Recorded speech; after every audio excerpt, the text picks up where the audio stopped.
کہ جوں جوں بڑھتا جائے گا ذوق نظر انسان کا، تیری میری داستان شاہکار بنتی جائے گی۔ اور انہیں بتایا کہ یہ لڑکا ہے، بڑا ٹیلنٹڈ ہے، اس کے اندر بہت ساری خوبیاں ہیں، یہ اسٹیج ایکٹر بھی ہے اور یہ سنگر بھی ہے۔ تو میں نے کہا جی مجھے اگر 200 روپے مل جائیں تو پھر میں تعلیم کنٹینیو کر سکتا ہوں۔ تو انہوں نے لفافہ دیکھا اور دیکھنے کے بعد کہنے لگے ناصر ادیب، دنیا میں تم پہلے آدمی نہیں ہو جس کی زندگی میں ایسا وقت آیا ہو کہ تم کسی کے پاس ہیلپ لینے کے لیے اس کے دروازے پر گئے ہو۔ بسم اللہ الرحمن الرحیم۔ میرے پیارے سامعین اور معزز ناظرین، میں آپ کا ناصر ادیب، دی نیچر آف ناصر ادیب شو میں السلام علیکم۔ میرے پیارے سامعین اور معزز ناظرین، آج آپ کے سامنے میں یہ شخص کی کہانی بیان کرنے لگا ہوں۔ یہ وہ شخص ہے جس کے بارے میں اگر میں یہ کہوں کہ اس کی جوں جوں وقت گزرے گا، وہ ایک شعر ہے کہ جوں جوں بڑھتا جائے گا ذوق نظر انسان کا، تیری میری داستان شاہکار بنتی جائے گی۔ یہ ایسا ہی ایک شخص ہے کہ جوں جوں شوبز سے تعلق رکھنے والے لوگ شوبز کی تاریخ کو کھولنا اور پڑھنا شروع کریں گے تو اس شخص کی، اس شخصیت کی جو مختلف تہیں ہیں وہ لوگوں کے سامنے آئیں گی، اور ایک وقت آئے گا جب ان کو یہ احساس ہوگا کہ پاکستان فلم انڈسٹری کا سب سے بڑا نہیں لیکن سب سے اہم ستون، سب سے اہم شخصیت اور سب سے اہم فنکار تھا، وہ نام تھا اس کا عنایت حسین بھٹی۔ اور آپ کو مزیداری کی بات بتاؤں کہ ہم جب پاکستان فلم انڈسٹری کی تاریخ کو دیکھتے ہیں تو اس میں نے دیکھا کہ اکثر لوگ جب بات کرتے تھے کہتے یار عنایت حسین بھٹی سنگر ہی نہیں ہے۔ آپ مزیداری کی بات یہ ہے کہ 160 فلموں میں 350 کے قریب اس نے گانے گائے، اور یہ واحد سنگر ہے جس کا ہر گانے ہی عوامی طور پر مقبول ہوا۔ کوئی گانا ایسا نہیں ہے جو ریپیٹ نہ ہوا ہو، جو سٹریٹ سانگ نہ ہوا، جو لوگوں نے تھیٹروں میں، اسٹیج پر، ادھر ادھر محفلوں میں نہ گایا ہو۔ وہ ایسا عوامی سنگر تھا لیکن اس کے پاس پبلسٹی نہیں تھی، اس کو شاید اپنے آپ کو پروموٹ کرنا بھی نہیں آتا تھا، اور وہ دور بھی سنگروں کا ایسا تھا کہ صرف پلے بیک سنگر تک محدود رہتے تھے۔ آج تک لوگ اپنے، آج کل وہ سیزن نکال لیتے ہیں، ریکارڈ کروا لیتے ہیں، گانے فنکشن کر لیتے ہیں۔ آج کل دور بہت آگے چلا گیا۔ اگر آج کے دور میں عنایت حسین بھٹی ہوتا تو وہ پاکستان کا دلجیت دوسان ہوتا۔ یہ میرا چیلنج ہے۔ 12 جنوری 1928 کو گجرات کے ایک چھوٹے سے قصبے میں ایک متوسط گھرانے میں پیدا ہوا یہ شخص، اور وہاں ابتدائی تعلیم حاصل کی گجرات میں، اور پھر قانون پڑھنے کے لیے لاہور تشریف لائے 1948 میں۔ تو فوری طور پر ان کو اس میں داخلہ نہیں مل سکا تو انہوں نے وقتی طور پر ایم اے او کالج میں داخلہ لے لیا۔ ایم اے او کالج میں داخلہ لیا تو شاید قدرت ان کو یہاں گھسیٹ کر لے کے جانا چاہتی تھی، جو ان سے کام لینا چاہتی تھی، اس لیے ان کو لا کالج میں داخلہ نہ مل سکا اور یہ ایم اے او کالج میں داخل ہو گئے۔ ایم اے او کالج میں ڈرامے وغیرہ لڑکے کرتے ہوتے تھے، وہاں ایک ڈرامہ انہوں نے کیا اور اس میں انہوں نے پرفارم کیا۔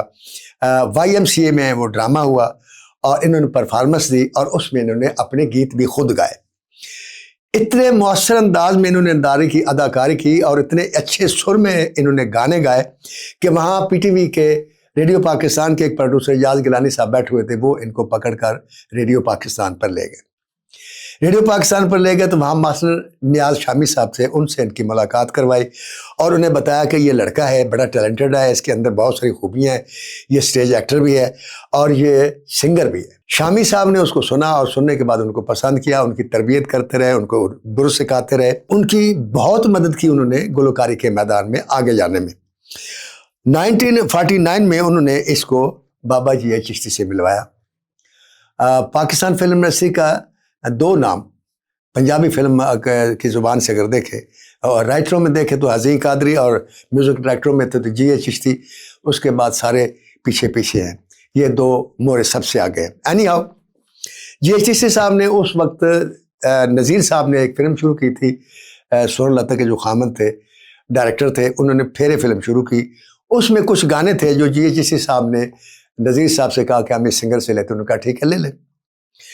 نئی پاکستان فلم انڈسٹری جو تھی وہ بن رہی تھی، اس سے پہلے 2-3 اردو فلمیں بنی تھیں اور وہ اردو فلمیں تینوں ناکام ہو گئی۔ تیری یاد بنی، اشکولے بنی، ایک اور فلم تھی، تو لارے بنائی انہوں نے، نذیر صاحب نے وہ سپر ہٹ ہوگی، پھر پھیرے شروع کی۔ تو پھیرے کے جو گیت تھے 1949 میں یہ عنایت حسین بھٹی صاحب نے گائے، اور ان گیتوں نے اس شخص کو راتوں رات شہرت کی بلندیوں پر پہنچا دیا، اور اس کو یہ منفرد اعزاز حاصل ہے میرے پیارے سامعین اور معزز ناظرین کہ یہ پاکستان فلم انڈسٹری کا پہلا باقاعدہ پلے بیک سنگر تھا. جب تک زندہ رہا وہ گاتا بھی رہا. خیر اب ان کی جو وہ گلوکاری کے جب شوق دیکھا اور پرفارمنس دیکھی، شہرت دیکھی، پبلک میں ان کی مقبولیت دیکھی، تو نذیر صاحب نے اپنی فلم نیکسٹ جو شروع کی ہیر، تو اس میں ان کو راجے کا کردار دیا. سور لطن کے سامنے ہیر بنی تھی، وہ فلم بھی بہت اچھی گئی. اس فلم کے ہٹ ہونے کے بعد فلم کا جو دور تھا وہ پھر اردو فلموں کا دور آ گیا. بڑے بڑے ایکٹر آ گئے اردو فلموں میں، اور انور کمال پاشا اور سیف الدین سیف اور بڑے لوگ، ریاض شاہد، خلیل کیسر، یہ ڈائریکٹر اردو فلم بنائی. اور بھٹی صاحب کا جو پنجابی فلم میں ایک مرکزی طور پر ہیرو بننے کا خواب تھا وہ پورا نہ ہوا. اس دوران ان کو 1953 میں ایک فلم بنی شہری بابو. اس میں ایک ملنگ کا، صوفی سا ملنگ جو ہے گلیوں میں گاتا پھرتا رہتا ہے، وہ رول دیا گیا. اس کا جو وہ گانا تھا وہ بھی انہوں نے خود ہی گایا تھا، اور وہ گانا اتنا پاپولر ہوا کہ وہ گانا آج بھی سنے تو اسی طرح لگتا ہے جیسے کہ آج کا گانا تھا، بھاگا والے ہو نام جپو میرا نام مولا نام. تو وہ بڑا سپرٹ ہوا، فلم بھی سپرٹ ہوئی.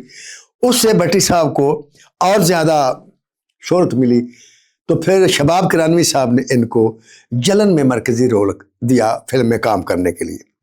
اب وہ رول کرتے کرتے بھٹی صاحب مطمئن نہیں ہوئے اپنے کام سے. جو ان کے اندر پرفارمر تھا، جو سٹیج کا بھی کوئی ایکٹنگ کا نشہ تھا، وہ ان کو اتنا چڑھا ہوا تھا. پھر کچھ پیسے بھی آ گئے تو انہوں نے 1960 میں اپنا تھیٹر بنایا. مقابلے میں تھیٹر بہت سارے اور بھی تھے. عالم لوہار کا تھیٹر بھی تھا، طفیل نیازی کا بھی تھا، منظور جھلا بھی تھے، بالی جٹی بھی تھی، شاہ جہاں تھیٹر بھی تھا. تو میلے اس دوران بہت لگتے تھے پاکستان میں. مجھے یاد ہے کہ جب چند وریام 1981 میں لگی تھی تو صرف میلہ پنجاب میں اس وقت 64 میلے تھے، اور 64 میلے کے لیے وہ ایک شخص پرنٹ لے گیا تھا 5 لاکھ روپے میں 1981 میں.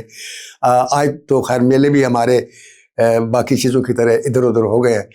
وہ جو مل بیٹھتے تھے اور خوشیاں مناتی تھی عوام، وہ ان سے اب دور ہو گئی ہے، ان کی پہنچ سے. میلے بھی ختم ہو گئے ہیں، اب چند مزاروں تک عرس وغیرہ کے نام سے میلے ہوتے ہیں. نہیں وہ تھیٹر اتنے چلتے تھے کہ دنیا آتی تھی. اور اس وقت واحد تفریح سنیما فلم کے بعد ایک تھیٹر تھی. فلم میں اور تھیٹر میں فرق یہ تھا کہ فلم میں پردے کے اوپر ہوتی تھی لڑکیاں، ڈانس کر رہی تھی، گا رہی تھی، ہیرو ہوتا تھا. اسٹیج میں تھیٹر کے اندر سامنے ہوتے تھے تو وہ لوگ زیادہ انجوائے کرتے تھے اور بہت بزنس ہوتا تھا. تو بھٹی صاحب نے وہاں سے نوٹ کما کما کے اپنے خواب پورا کرنے کا جو سوچا تھا اس راستے پر وہ چلتے رہے. اور تھیٹر میں میری ملاقات ان کی ہوئی 1961 میں. میلے میں تھے تو میرے ایک دوست سے، میرے کلاس فیلو تھے، ان کا نام نذر حسین بھٹی تھا. ان کے یہ واقف تھے، میرے واقف نہیں تھے. تو ہم جب تھیٹر دیکھنے گئے تو میں نے دیکھا کہ تھیٹر کے باہر ایک اونچی سی سٹیج بنی تھی، اس کے اوپر عنایت حسین بھٹی مرحوم کھڑے ہوئے تھے، گانا پیچھے چل رہا تھا انہی کا. تو وہ یوں اشارہ کر کے پبلک کو کہہ رہے تھے کہ ٹکٹ لے کر اندر جاؤ. تو پھر انہوں نے نذر حسین بھٹی کو دیکھا. نذر حسین بھٹی نے میرا تعارف کروایا کہ یہ ناصر ادیب ہیں، میرے دوست ہیں، میرے کلاس فیلو ہیں. تو وہ ہم اندر گئے، ہم نے پھر وہ تھیٹر دیکھا، بہت مزہ آیا. یہ ان کی میری واحد ملاقات تھی 1961 میں. اس کا ذکر میں نے اس کے لیے کیا کہ ان کا میرے لائف کے ساتھ ایک بہت گہرا تعلق ہے. کہ جیسا میں نے ایک پوڈ کاسٹ میں آپ لوگوں کو بتایا کہ 1961 میں سیکنڈ لیفٹیننٹ سلیکٹ ہوا. میں نہیں گیا، میرے والد صاحب نے مجھے گھر سے نکال دیا. میں نے BA کیا، محنت مزدوری کر کے. میرے والد صاحب میرے ساتھ راضی نہیں ہوئے.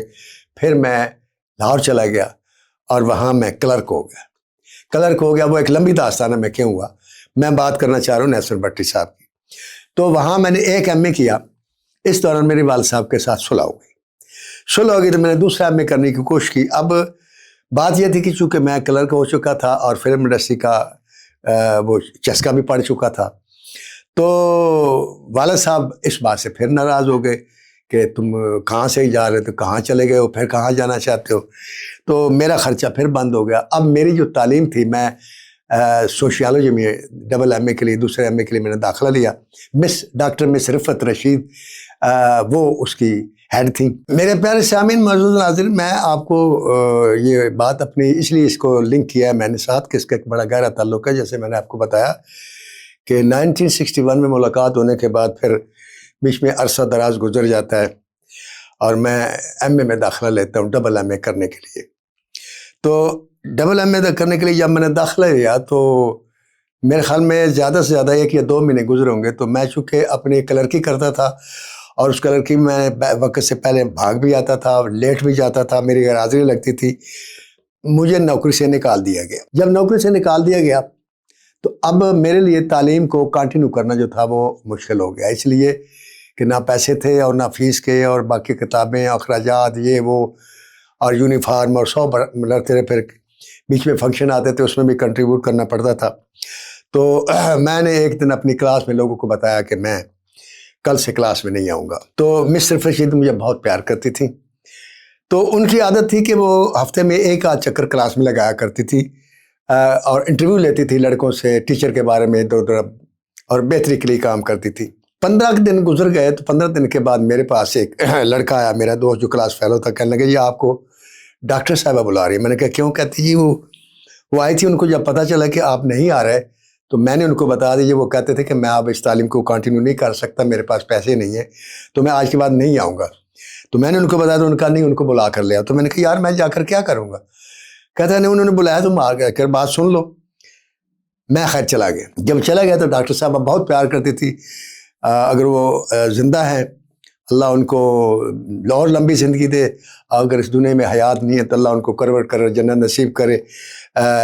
اتنی شفیق، اتنا پیار کرنے والی، اتنے انسانوں کی اور لڑکوں کی بہتری سوچنے والی پرنسپل یا ہیڈ آف دی ڈپارٹمنٹ میں نے بہت کم دیکھی.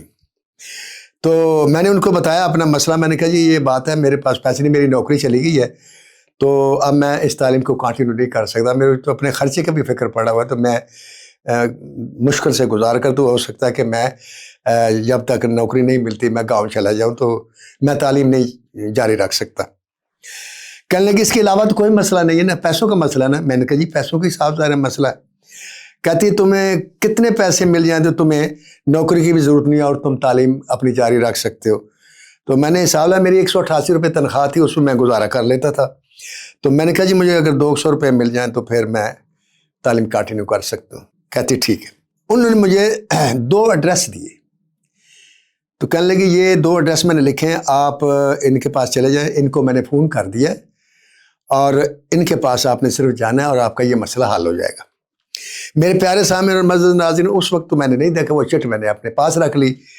گھر آیا اور میں دیکھنا شروع ہو گیا، سوچنے لگا کہ یہ کون لوگ ہیں جن کے پاس یہ مجھے بھیجنا چاہ رہی ہے. میرے باپ کو پتہ چلے گا کہ میں ان کے پاس پیسے مانگنے گیا تھا یا ہیلپ لینے گیا تھا تو کیا ہوگا. میرے دل پہ ایک بڑا سا بوجھ تھا.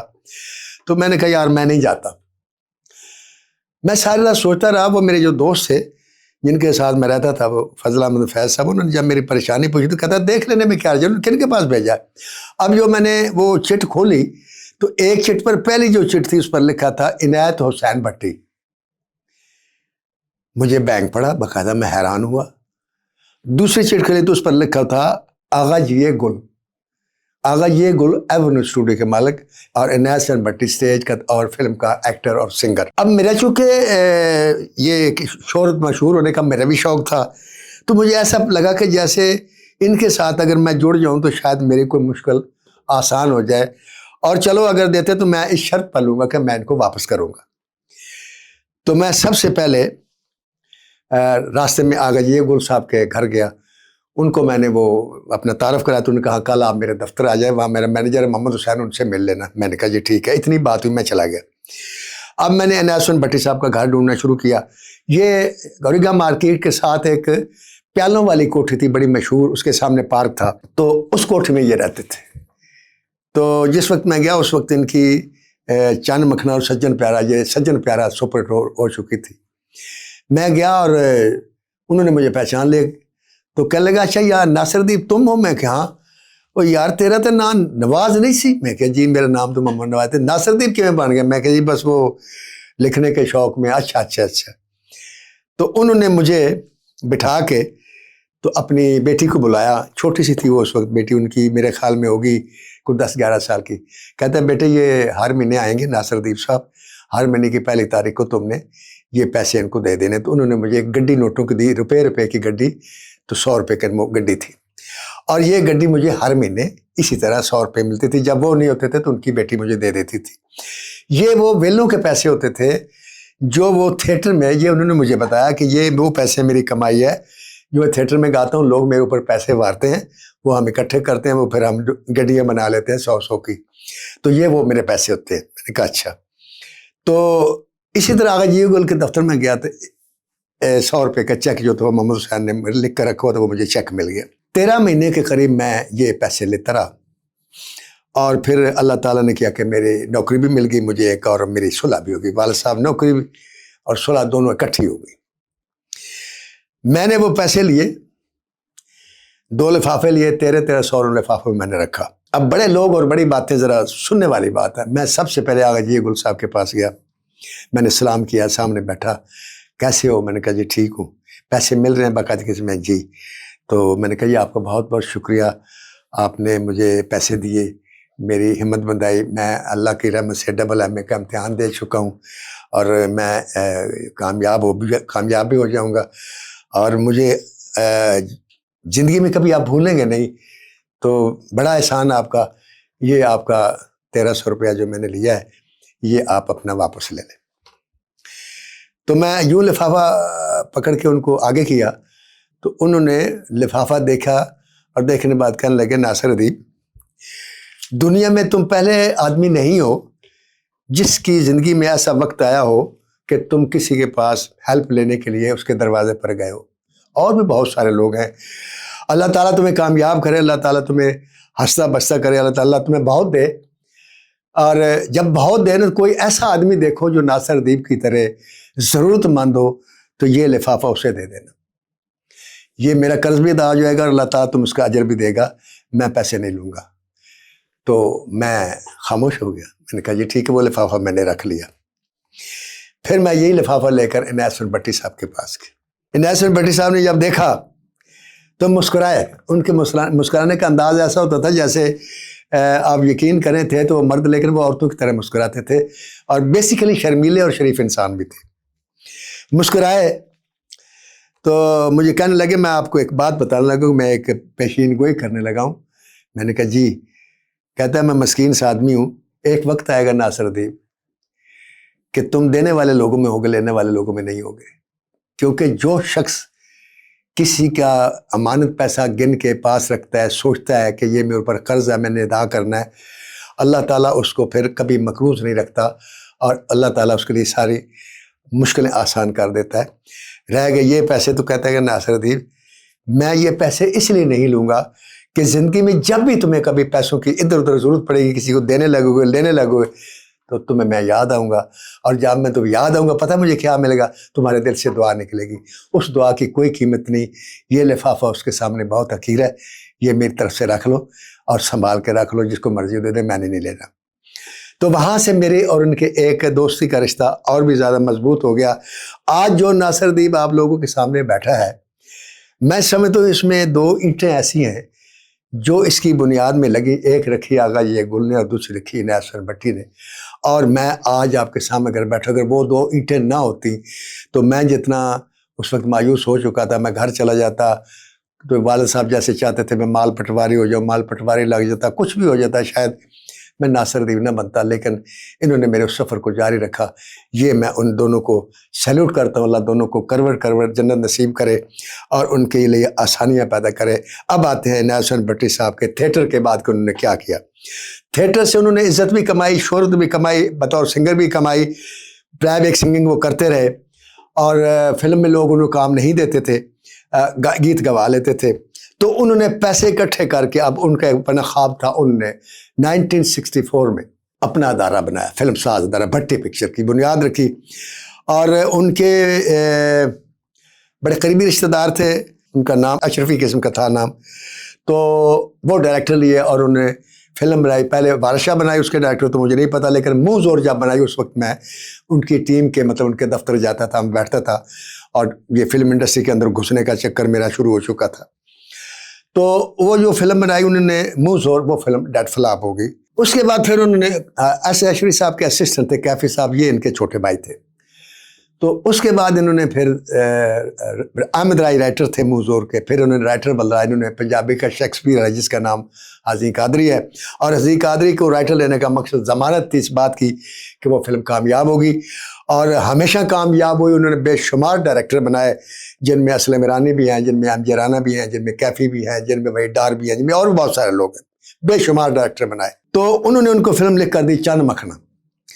چند مکھنا لگی اور چند مکھنا ہو گئی ایکسٹرا آرڈنری سپر ہٹ۔ اس میں عنایت حسین بٹی صاحب بھی تھے اور باقی لوگ بھی تھے، سدھیر صاحب بھی تھے۔ اچھا، اس کے بعد سجن پیارا فلم بنائی۔ سجن پیارا فلم بنائی تو عزیز صاحب رائٹر تھے، اس میں ایک رول تھا جو انہوں نے کہا کہ حبیب سے وہ کر لے۔ حبیب صاحب نے کام کرنے سے انکار کر دیا این موقع پر۔ عزیز قادری صاحب سیٹ پر تھے تو لڑکے نے اگر کہا کہ عزیز صاحب تسی مینوں بھیجیا سی حبیب صاحب کو، انہوں نے تاڑی گل نہیں، میں نے کہا جی میں یہ رول نہیں کرنا۔ اتنی بات ہے، ڈائریکٹر کیفی صاحب تھے تو عزیز صاحب نے کیفی کو دیکھا، کہنے کیفی سوٹ پالا ہے، کہنا کہ کہنا تو ایک رول تو کریں گا، وہ کہنے میں امتحان دی، کہتا تو کریں گا، اور انہوں نے کیا، اور اتنا کیا کہ سجن پیارا کے نام سے وہ فلم لگی اور وہ سپر ہٹ ہوئی۔ اس کے بعد پھر بھٹی پکچر نے پیچھے مڑ کے نہیں دیکھا۔ اس کے بعد پھر چند مکھنے کے بعد سجن پیارا، پھر جند جان، پھر دنیا مطلب دی، پھر عشق دیوانہ، پھر دھرتی دے لال، اور پھر بلاک بسٹر فلم بنائی ظلم دا بدلہ۔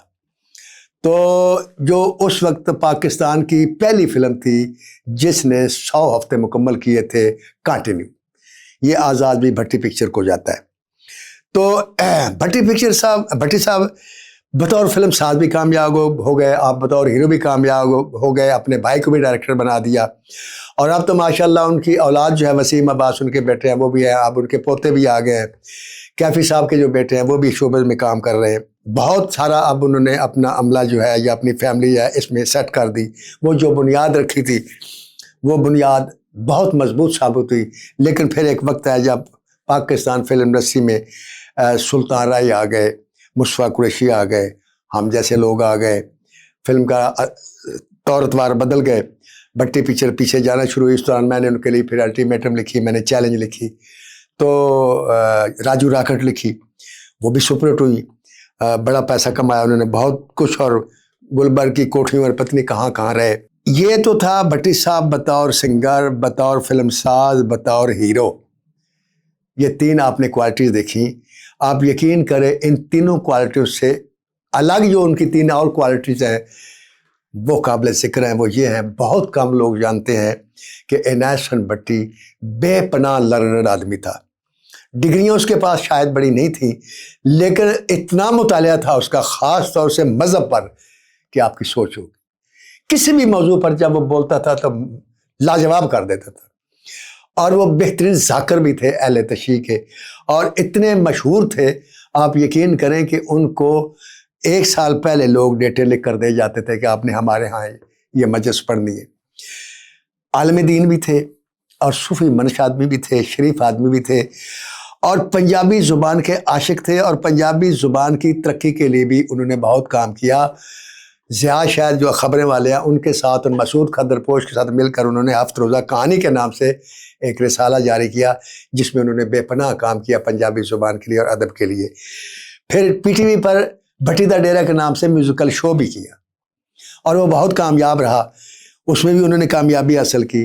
شاعر بھی تھے، انہوں نے حیدر دیر فلم کے لیے ایک ہی گیت لکھا جس کے بول تھے کہ رت آئی سامندی آس ملن دی، تو وہ گایا بھی انہوں نے خود ہی تھا۔ تو بھٹی صاحب کی اگر شخصیت کے یہ سارے پہلو پر غور کیا جائے تو کاش میں ان کو مشورہ دے سکتا، یا کاش اس وقت میں ان کا اتالیق ہوتا، تو میں ان کو کہتا کہ بھٹی صاحب ایک وقت میں صرف ایک کام کریں، یا صرف فلم کے ہیرو بنے اور ساز سنگر بنے، یا صرف عالم بنے، یا صرف صوفی بنے، تو انتہا کے پڑتے انہوں نے اپنی شخصیت کی 6 تہیں رکھی تھی، لیکن اللہ کی رحمت اور فضل سے 6 کے 6 میں انہوں نے عزت کمائی اور نام کمایا۔ اگر انہوں نے اسٹیج پر کام کیا تو بہترین کیا، فلم میں کیا بہترین کیا، گانے گائے ہمیشہ ہٹ گائے، بھٹی دا ڈیرا پروگرام پی ٹی وی پر کیا، کامیاب کیا، اگر رسالہ نکالا اس میں بھی کامیابی حاصل کی، اور کوئی ایسا شعبہ فلم سے متعلق ایسا نہیں جس میں انہوں نے کامیابی کے جھنڈے نہ گاڑے ہوں۔ لیکن جس وقت کے وہ فنکار تھے، اس وقت نہ یہ میڈیا تھا، نہ سوشل میڈیا تھا، نہ پبلسٹی کے یہ انداز تھے، نہ پروموشن کا یہ دور تھا، ورنہ آج بھٹی صاحب کا نام بچے بچے کی زبان پر ہوتا۔